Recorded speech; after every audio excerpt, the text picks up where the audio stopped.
하박국서 2장 1절에서 8절 보셨는데요. 하나님께 질문한 선지자 하박국 두 번째 시간입니다. 밑에 14절, 20절은 참고적으로 제가 2장 전체를 다 실을 수 없어서 그렇게 참고적으로 넣어놨습니다. 보시면 되겠습니다.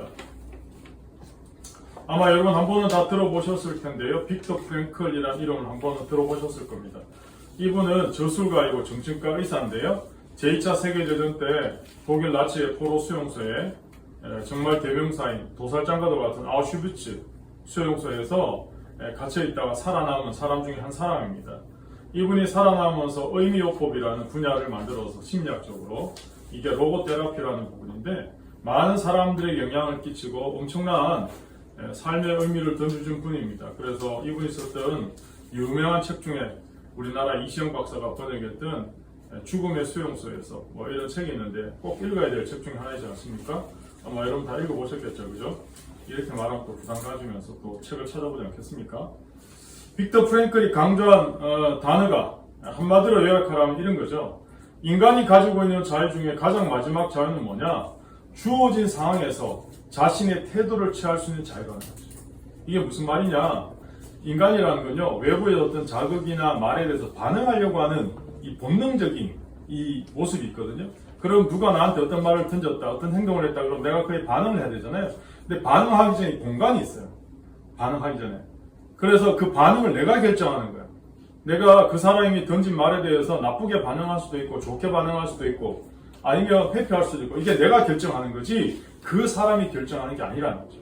그 사람이 아무리 어마어마한 힘을 가졌고, 폭력을 행할지라도, 마지막 결정할 수 있는 자유는 나에게 있다, 나에게. 이게 중요한 거죠. 그래서, 우리 주변에서 일어난 수많은 일상에서 크고 작게 일어난 사건이나 상황에 대한 우리의 반응은 일어나기 전에 우리가 그 태도를 결정하는 자유가 나한테 있다는 거죠. 이거를 빅터 프랭클은 이야기하는 거죠. 그래서 그 아우슈비츠라는 그 어마어마한 도살장 같은 그 수용소에 살아남은 건 그 독일의 그 나치들이 아무리 잔악하게 사람들을 짐승치료하고 죽이려고 해도 그러나 나는 여기서 살아나갈 거야. 저들이 나의 마지막 이 남은 자유까지 빼앗지 못할 거야 하는 이 생각 속에서 살아남은 거죠. 결국 우리도 똑같은 거죠. 우리도 삶에 일어난 수많은 사건이나 문제 가운데서 그것을 결정하고 반응하는 건 나에게 있지 상대방이 있지 않다는 거죠. 그래서 환경이 문제가 아니고 사건이 문제가 아니고 사람이 문제가 아니고 결국은 내가 어떻게 반응하느냐가 중요한 거죠. 그래서 여러분 성경에 여러 말씀들이 있지만 제가 몇 번이나 반복하고 또 반복하는데 우리가 꼭 붙들어야 될 말씀 중에 하나가 잠언 4장 23절이거든요. 무릇 지킬 만한 것보다 너의 마음을 지켜라. 생명의 근원이 마음에서부터 시작된다는 거예요. 그러니까 이게 대단히 중요하죠. 우리가 지난주에 하박국서 1장을 함께 보셨는데요. 하박국서 1장을 통해서 말씀드렸잖아요. 왜? 라는 질문을 하박국이 계속 하고 있는데 Why? 하나님, 이 땅에 이런 불의가 가득 찹니까? 왜 이 땅에 하나님 불법을 행하고 악한 사람들이 왜 더 잘 됩니까? 선한 사람이 잘 되는 게 당연하고 착한 사람이 잘 살아야 되는데 하박국의 눈으로 봤을 때는 오히려 불법을 행하고 악을 저지른 사람들이 선한 사람보다 훨씬 잘 되는 거예요. 그래서 하박국이 하나님 앞에 질문 던진 거예요. 이게 도대체 말이 됩니까? 근데 여러분, 이 왜라는 질문은 이미 일어난 사건, 문제에 대한 아무런 해답이 없는 거죠. 중요한 건 왜라고 질문하는 게 아니고 어떻게 이것을 받아들이고 해석하느냐가 중요하다는 거죠. 그래서 왜 살아야 하는지를 아는 사람은요, 어떤 상황도 견뎌낼 수 있다, 이런 말이 있습니다. 톨스토이가 쓴 소설 중에 이반 일리치의 죽음이라는 소설이 있거든요. 단편 소설인데 이반 일리치라는 사람은 법조계에서 엄청난 나름의 지위와 명성을 쌓아온 나이 45세의 페테르부르크의 재판관입니다. 그 시대에 사회 속의 재판관, 판사라고 하는 직업이 가진 상징성은 대단하거든요. 지금도 우리나라에 뭐 판사 정도 되면 이미지가 어쨌든 있지 않습니까? 예전에 어떻게 했습니까? 그런 그가 성공을 해서 거의 집착해서 일중독으로 일생을 보냈거든요. 그러다 보니까 가정에는 별 관심이 없었죠. 물론 그랬으니까 그 정도 자리 성공이 올라갔지 않겠습니까? 근데 어느 날 새로 이사한 집에서 행복을 꿈꾸며 집을 정리하다가 사대에서 그만 떨어져 버렸어요. 그러니까 처음에는 별로 심각하지 않은 병이라고 생각했는데 점점점 병이 악화되면서 죽음을 앞두게 된 거죠. 자기가 믿을 거라고는 가족밖에 없는데 병이 악화되니까 신경이 더 예민해져요, 사람이. 그러니까 가족을 더 못 살게 막 대하는 거죠. 그럴수록 가족들은 막 남편이 아버지가 그러니까 오히려 이반 127을 더 원망하게 되는 거죠. 127의 마음은 점점 거칠어 가고 육체의 고통은 더 커져가는 거죠. 결국 이 사람이 죽기 1시간 전에 침대 옆에서 아버지인 자신을 생각하고 울고 있는 중학생 아들을 탁 보니까 갑자기 마음이 좀 바뀌는 거예요. 태도가 바뀌는 거예요. 아, 내가 지금까지 살아오면서 가족들 너무 힘들게 했구나. 그리고 내가 정말 잘못 살았구나. 죽음을 1시간 앞두고 이제 깨달은 거죠. 그리고는 가족들에게 용서를 구합니다. 가족들에게 용서를 구하니까요, 지금까지 자기를 짓누러 왔던 그 공포도 미움도 다 사라지고 한 번도 경험하지 못한 행복과 평안함을 경험하게 된 거죠. 톨스토이는 이 소설을 통해서 우리에게 알려주는 몇 가지가 있는데, 첫 번째는 인간이란 존재는 누구나 다 죽음을 맞이하게 되다. 이 길을 피할 수 있는 사람은 없다는 거죠.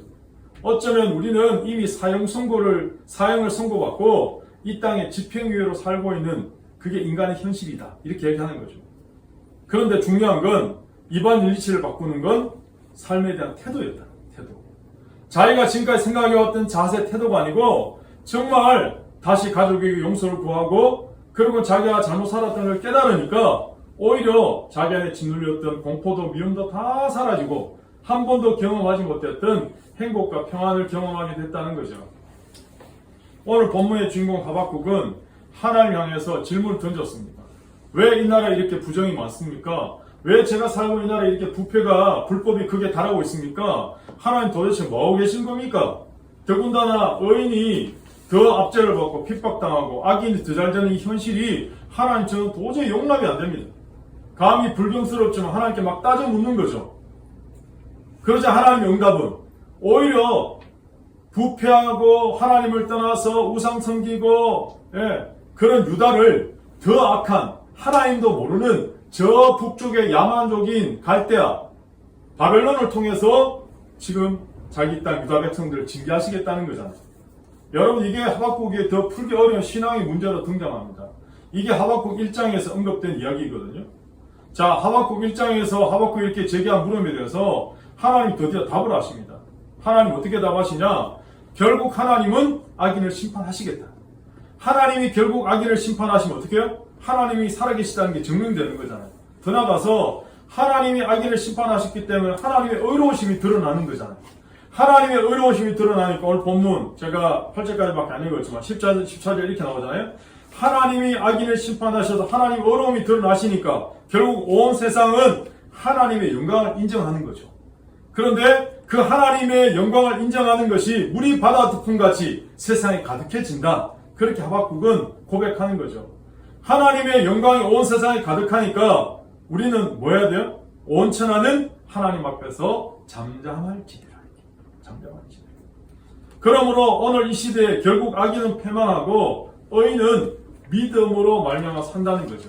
그래서 오늘 2장 전체가 하나님이 두 번째 하박국에게 응답하신 내용이 5절까지고 6절부터 마지막 20절까지는 5가지 재앙에 대해서 설명하고 있습니다.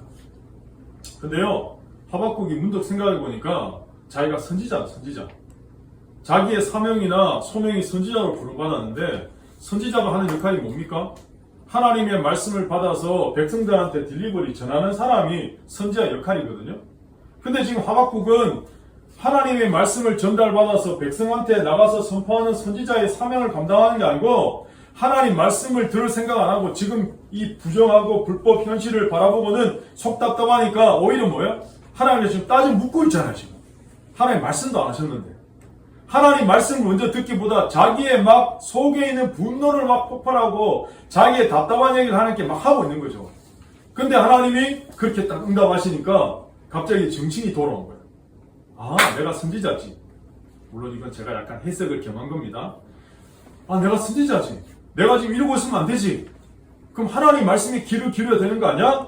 그래서 지금까지 고민하며 하나님께 도전적으로 질문했던 그 위치에서 선지자의 본분을 다하기 위해서 어떻게 합니까?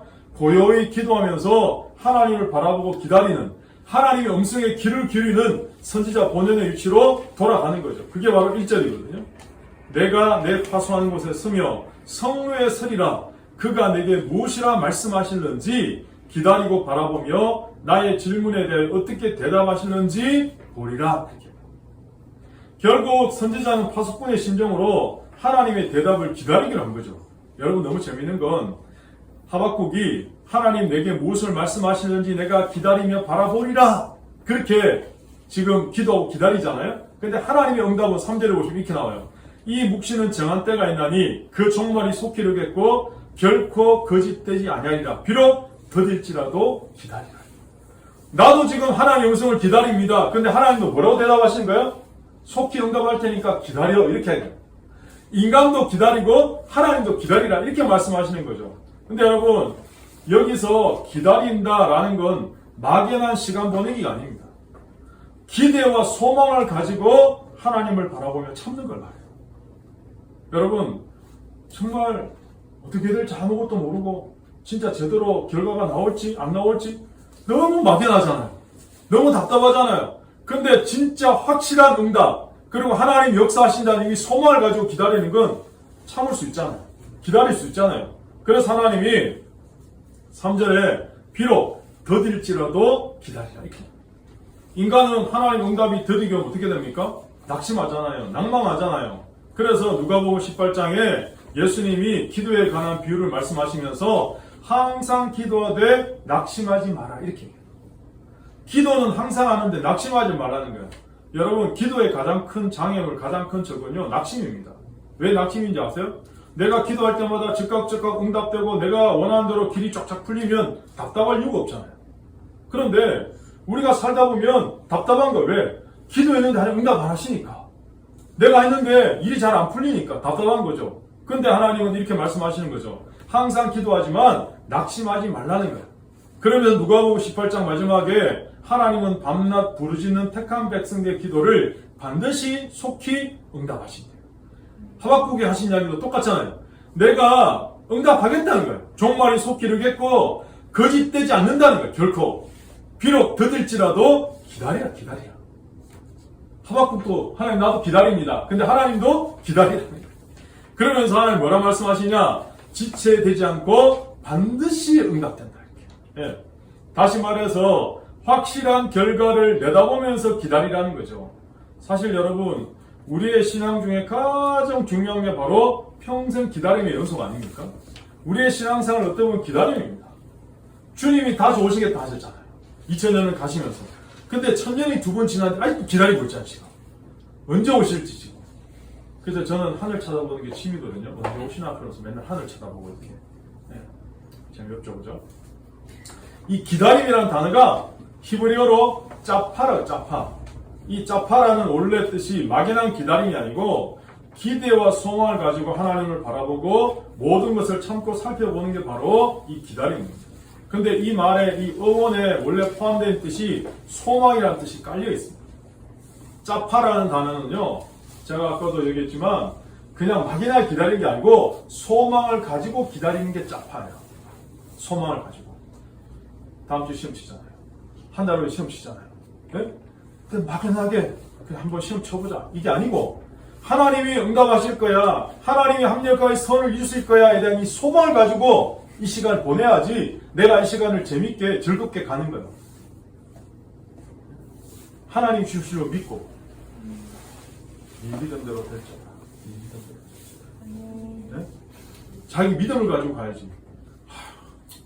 어떻게 되겠지? 시험 치면 이렇게 되면 안 된다는 거예요. 왜? 하나님 나와 함께 하시니까. 지금까지 인도에 오셨으니까. 물론 인간적으로 불안하잖아요. 그래서 성경에 나오잖아요. 하박국한테 더딜지라도 기다리라. 그럼 한 번 더 응답하시잖아요. 지체되지 않고 반드시 응답하겠다. 하나님. 라틴어 수업이라는 책이 있는데요. 그 저자가 한동일 선생님인데 이분이 책에서 시 한 편을 소개합니다. 이분이 삶이 너무 지치고 힘들 때 알제리에 사는 친구가 이분한테 시를 하나 보내줬거든요. 그 시 제목은 나는 더 이상 목이 마르지 않다. 제목. 나는 더 이상 목이 마르지 않다. 대충 제가 시를 소개하면 이렇습니다. 절망에 늘 지쳐 있었다. 그러다가 이 절망에 눌려 희망의 끝마저 내려놓고 싶을 때면 시는 어김없이 사탕을 주었다. 오래 가지는 않지만 사탕은 충분히 맛있었다. 다시 지리한 절망의 공세는 강렬했고 작심삼일의 내용은 어느새 바닥을 향하고 있을 무렵 조금 더 큰 사탕이 운명처럼 다가왔다. 조금 더 견뎌낼 만큼 큰 사탕이었다. 드리워진 낚싯대에 고기는 잡히지 않고 견디고 견디는 지리한 시간만이 한여름의 사막 위를 오아시스가 어딘지도 모른 채 그저 습관처럼 나는 조금은 느슨하게 그러나 여전히 포기하지 않는다고 소리를 지른다. 그러다가 시원한 장대비가 내 몸을 감는다. 나도 모르게 절망이 친구가 되어 춤을 함께 추고 있었다. 바보처럼 미친놈처럼.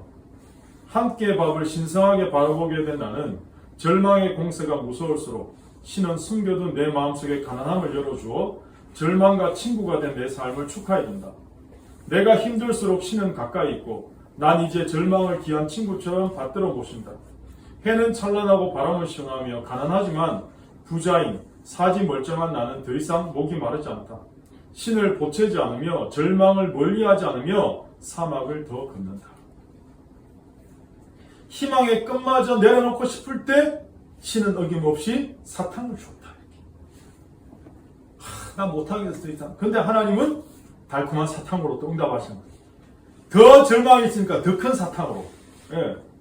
오늘 혹시 이 시간 난 행복하지 않은 인생이야. 그러면서 내 인생에 만족도 없이 아마 이 자리에 있는 사람이 있다면 아직 가장 좋은 날은 오지 않았다라는 사실을 말씀해 드리고 싶습니다. 저자는 인간은 영혼으로부터 와서 유한을 살다가 영혼으로 돌아가는 존재가 바로 인간이라는 거예요.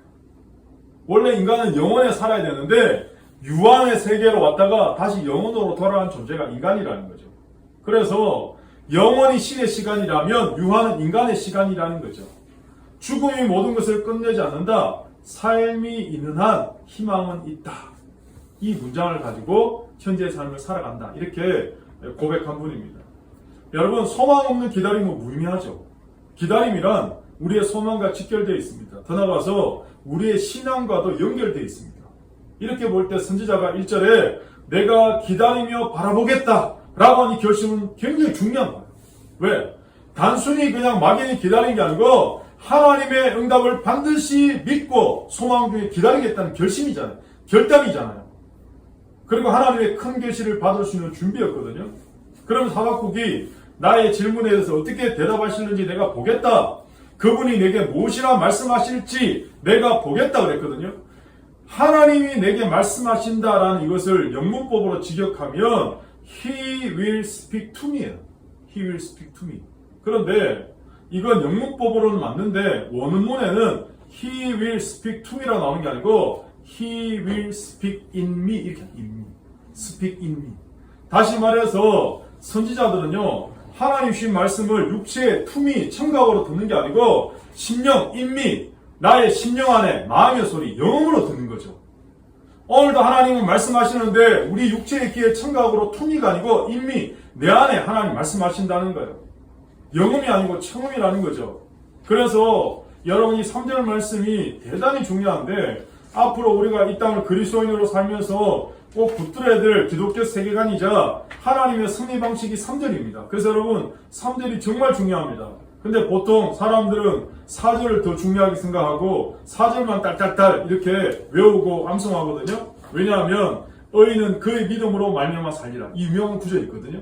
이게 로마서 1장 17절에 누토가 중교회 갈 때 오직 의인은 믿음으로 산다. 이 구절을 불러일으킨 말씀이기 때문에 하박국 2장 4절은 너무 중요해요. 근데 사람들은 4절만 계속 딸딸딸 보지 3절에 관심이 없는데 사실은 3절이 진짜 중요하거든요. 3절을 보시면 5가지 포인트가 핵심 포인트가 있어요. 3절을 보시면 이렇게 나와 있죠. 이 묵시는 첫 번째 정한 때가 있다. 정한 때. 모든 건 다 때가 있대요. 날 때가 있고 죽을 때가 있고 심을 때가 있고 뽑을 때가 있고 세울 때가 있고 썰어뜨릴 때가 있고 시험 칠 때가 있고 놀 때가 있고 공부할 때가 있고 운동할 때가 있고 잠잘 때가 있고 휴식할 때가 있고 이 때를 구분하면 어떻게 돼요? 뒤죽박죽 되는 거죠. 지금 뭐 할 때요? 시험이 앞에 있으니까 최선을 다할 때잖아. 시험이 앞에 있는데 그냥 이 시험 어떻게 치나 고민만 하다가 공부 안 하고 그럼 어떻게 됩니까? 완전히 그냥 결과가 엉망으로 나올 수밖에 없는 거잖아요. 그래서 하나님도 똑같이 말씀하세요. 정한 때가 있대요. 모든 게 봄, 여름, 가을, 겨울, 생로, 병사 있는 것처럼 다 시간이 정해져 있어요. 때가. 그런데 두 번째 때가 있는데 종말이 속히 이른다는 거예요. 끝이 반드시 온다는 거예요. 끝이 반드시 온다는 거예요. 빅터 프랭클도 아까 얘기했던 한동일 쌤도 인생은 유한하다는 거죠. 결국 인간은 죽을 수밖에 없는 존재라는 거예요. 사람이 언제 타락하는지 아세요? 자기가 세상에서 안 죽는다고 생각할 때 인간은 타락해요. 남 죽는 건 알면서 자기는 영원히 살 것처럼 착각할 때 손에 그 좀 쥐었던 돈, 권력, 학위, 지위 때문에 뭔가 목에 힘이 들어가고 나는 그냥 이 세상에서 뭔가 천상천하 유아독존 같은 생각 가질 때 인간은 타락할 수밖에 없어요. 근데요, 사람은 다 죽어요. 종말이 속히 이른다. 개인적 종말이든 세상적 종말이든. 그럼 하나님 말씀하시죠. 세 번째, 결코 거짓되지 않는다. 하나님은요, 한번 약속하시면 반드시 응답하세요. 그래서 하나님에게 신실함이에요. 신실함. 결코 거짓되지 않는다는 거죠. 그러면서 한 번 더 말씀하세요. 비록 더딜지라도 어떻게 해요? 기다리라. 못 기다리니까 한 번 더 반복하시잖아요. 그러면서 마지막에 이렇게 도장을 찍었어요. 지체되지 않고 반드시 응하리라. 이 5가지. 이게 우리가 앞으로 이 땅 가운데 그리스도인으로 살아가면서 꼭 붙들어야 될 기독교 세계관이자 하나님의 역사 승리 방식입니다. 여러분 이거 잘 기억하셔야 됩니다. 우리가 삶을 살다가 내 마음대로 안 되고 막 왜 이렇게 시간이 지체되지? 왜 하나님 응답하지 않으시지? 왜 하나님이 지금 살아계시는 거 맞아? 막 이렇게 침묵을 신앙적으로 경험할 때 이 말씀을 보면서 위로받으셔야 돼요. 아, 정한 때가 있구나. 종말이 속히 이르겠구나. 결코 하나님 거짓말하지 않으시지. 하나님 반드시 응답하시지. 비록 더딜지라도 그러니까 기다려야지. 왜? 지체되지 않고 반드시 응답하시기 때문에. 이게 여러분 대단히 중요해요. 성경의 마지막 책이 뭡니까? 요한계시록이잖아요. 요한계시록 마지막 장 22장에 보시면요. 주님이 계속 반복해서 강조하는 말씀이 뭔지 아십니까? 내가 속히 오리라. 내가 속히 오리라. 거기도 속히가 속히. 예? 주님이 속히 오시겠대요. 오늘 본문에 보세요. 속히 종말이 이른다고 그랬잖아요. 주님은 속히라고 그러는데 우리는 속 터지는 거예요. 예. 아까도 얘기했지만 천년이 2번 지났는데 아직 안 오셨잖아요. 그러니까 천년이 2번 지나도록 안 오시니까 예? 이상한 인간들이 막 시한부 종말로 날짜 만들어서 주님 이때 오십니다. 저때 오십니다. 사람들 막 미혹하게 만들어서 막 2단에 3단에 4단에 그렇게 막 빠지게 만드는 거잖아요. 그게 진짜인 줄 알고 막 가서 제가 몇 번 강조한 말씀인데요. 우리가 이 속히라는 단어가 이해가 안 되잖아요. 속히 오신다고 그랬는데 어느 시골에 홀아버지만 있는 이 대학생이 공부를 너무 잘했어요. 그래서 서울로 유학을 왔거든요. 서울로 유학을 왔는데 그 시골에서 서울까지 왔으니까 얼마나 공부를 잘했겠어요. 근데 거기서 또 공부를 잘해서 국비 유학생, 육비 유학생으로 미국을 가게 됐어요. 올 스칼라십의 모든 생활비까지 대단하죠. 그래서 시골에 계신 아버지한테 인사를 왔어요. 아버지, 제가 국비 장학생으로 미국에 유학을 갑니다. 자기도 그렇게 가서 좋겠죠. 그죠? 모든 스칼라십 다 주고 생활비까지 다 주고. 네? 그래서 이렇게 다 맞는 사람도 있네. 근데 어쨌든 그렇게 이제 미국으로 유학하니까 아버지한테 이렇게 얘기하는 거예요. 아버지, 제가 미국 가서 박사학위 빨리 따서 속히 오겠습니다. 아버지, 제가 미국 가서 속히 오겠습니다. 그렇게 아들이 이야기하는 거야, 아버지랑 대화하면서. 근데 옆에서 누가 들었냐? 하루살이가 들은 거야, 하루살이가. 하루살이가 아빠랑 아들이랑 하는 대화를 들었거든요. 근데 이 하루살이가 주인 아들이 언제 오나 눈이 빠지도 기다리는데 죽을 때까지 안 오네? 그래서 아들 하루살이한테 유언을 남겼어요. 야, 주인 아들이 내가 죽을 때까지 안 오는데 속히 온다고 그랬거든? 너는 살아 생전에 오는지 안 오는지 꼭 지켜봐라. 근데 아들 하루살이가 그냥 눈을 부릅뜨고 있는데 아들이 안 온 거지, 주인 아들이. 그래서 그 아들 손자한테 또 유언을 남겼어. 야, 할아버지 유언이야. 잘 지켜봐. 근데 손자 하루살이가 죽을 때도 아직 안 온 거지. 이게 3대, 4대, 5대 막 계속. 마치 그와 똑같다는 거예요. 주님이 속히 오신다고 그랬는데 하나님의 시간과 우리의 시간이 다르잖아요.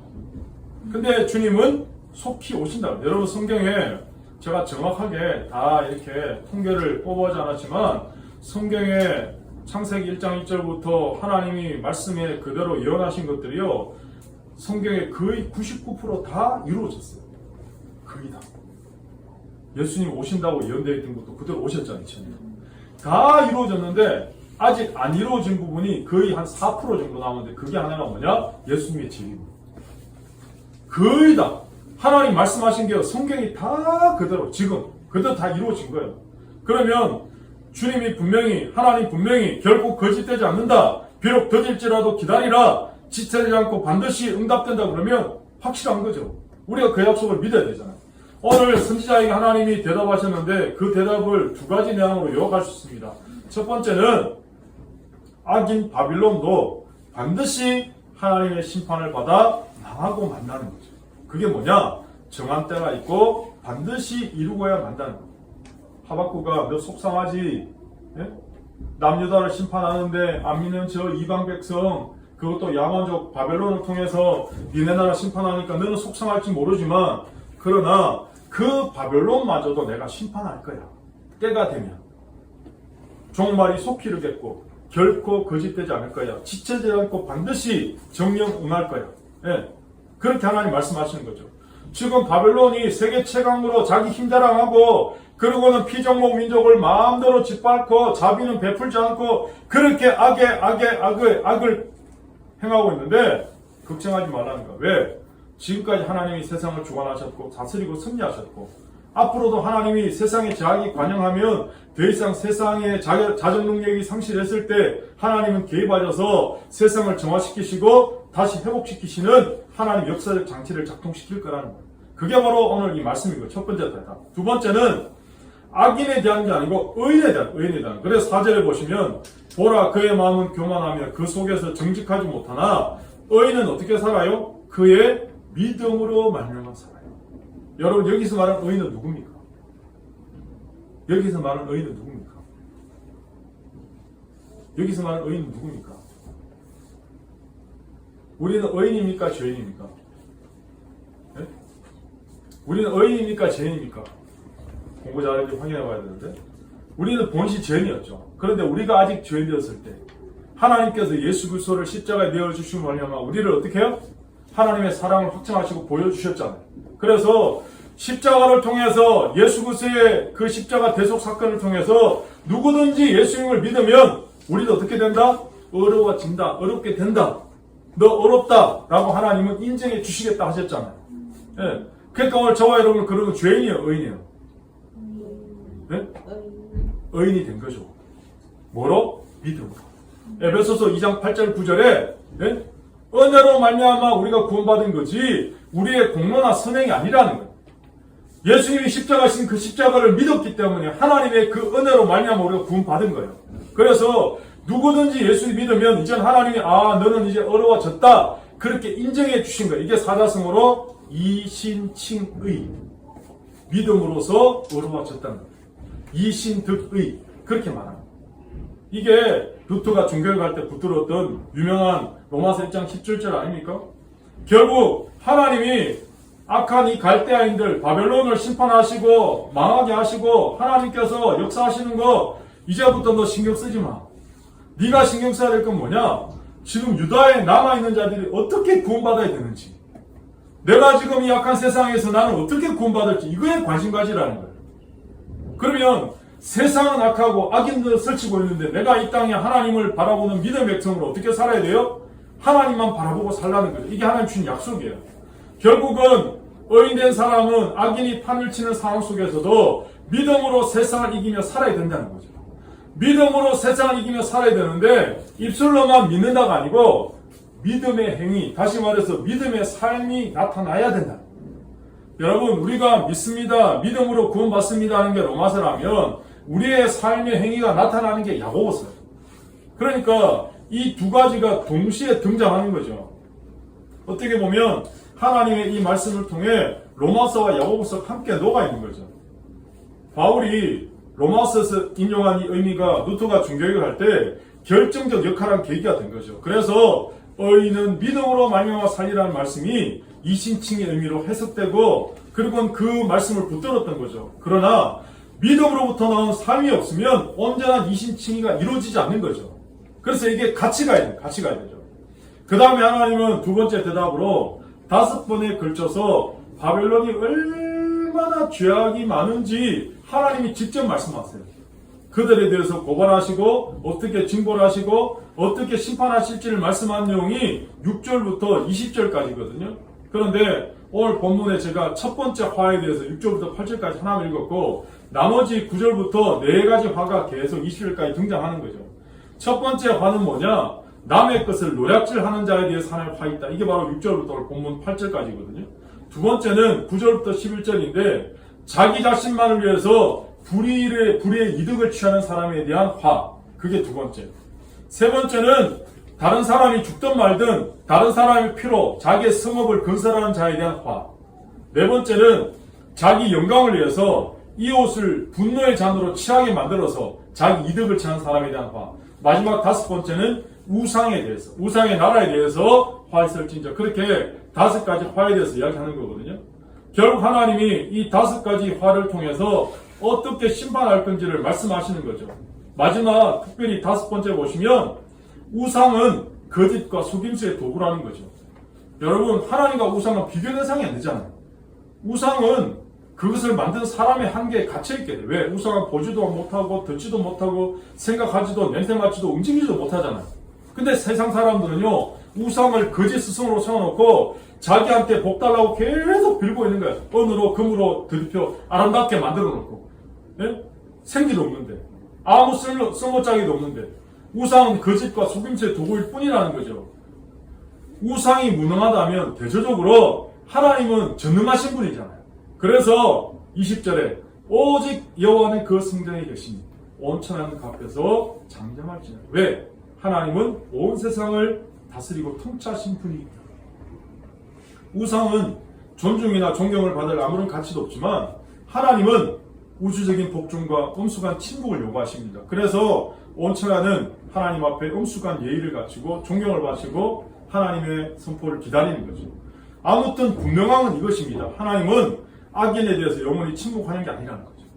악인이 영원히 잘되고 번창하는 게 아니라는 거죠. 하나님은 악인을 반드시 심판하십니다. 하나님이 바벨론의 악에 대해서 심판한 이 선언을, 이 대답을 하나님은 두 가지 대선언으로 요약해 줍니다. 그게 마지막 14절 20절이거든요. 첫 번째가 물이 바다를 덮음같이 여호와 영광을 인정하는 것이 세상에 가득하다. 아니, 하나님 영광을 인정하는 세상에 가득하니까 그럼 우리는 어떻게 나가야 돼? 하나님 앞에? 그래서 예배자로 나가는 거죠. 예배자로 나가니까 20절에 오직 여호와는 그 성전에 계시니 온 땅을 값에서 잠잠할지니라 이렇게 말씀하는 거죠. 다시 빅터 프랭클 박사 얘기하면 이분이 살아있을 때 평소에 유럽이나 미국 학생들에게 이렇게 가르치러 강의하러 갔을 때 이런 이야기를 많이 했대요. 성공을 목표로 삼지 말라. 성공을 목표로 삼고 그것을 표적으로 하면 할수록 그것으로부터 더욱더 멀어질 뿐이다. 성공은 행복과 마찬가지로 찾을 수 있는 것이 아니라 찾아오는 것이다. 행복은 반드시 찾아오게 되어 있으며 성공도 마찬가지다. 그것에 무관심함으로써 저절로 찾아오도록 해야 된다. 나는 여러분이 양심의 소리에 귀를 기울이고 그것이 원하는 대로 확실하게 행동할 것을 권한다. 그러면 언젠가는 얘기할 건데 언젠가는 정말로 성공이 찾아온 것을 보게 될 날이 올 것이다. 왜냐하면 여러분이 성공에 대해 생각하는 것을 잊어버리고 있었기 때문이다. 여러분, 일기예보로 지금의 세상을 말한다면 오늘 날씨 너무 좋지만 비바람 불고 안개는 엄청 끼어있고 구름도 잔뜩 낀 날씨가 지금의 우리가 살고 있는 세상 현상입니다. 근데 여러분, 온통 세상이 그렇게 보이는 것 같지만 사실은 눈을 더 크게 열면 그렇지 않다는 걸 알게 됩니다. 비행기 타보신 분 아시죠?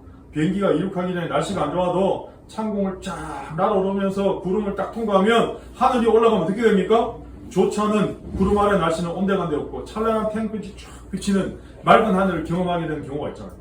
그러므로 오늘 우리도 믿음을 가지고 하나님께 그래서 가까이 가야 된다는 거죠. 그러면 우리에게 보이지 않던 믿음으로 하나님께 가까이 가면 감사와 소망을 붙들게 된다는 거죠.